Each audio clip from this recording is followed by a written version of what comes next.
Hi folks, this is Paul at WMSOhio.com. Just doing a walk around here on a Chevy C4500. It's coming from a local seller. The truck will start, but it won't stay running. It needs new fuel lines are apparently rusted out. So the truck did start. It should operate and drive. But as you can see in the photos, the frame's not bad on this truck, but you do have heavy rust on the bed sides.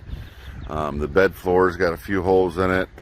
Rocker panels have got some heavy rust, but the actual frame of the truck looks fairly solid just from a quick inspection.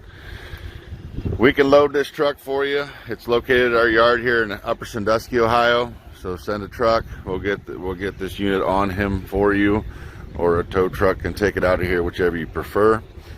Getting a clean Ohio title. It's coming. And more details, check out WMSOhio.com.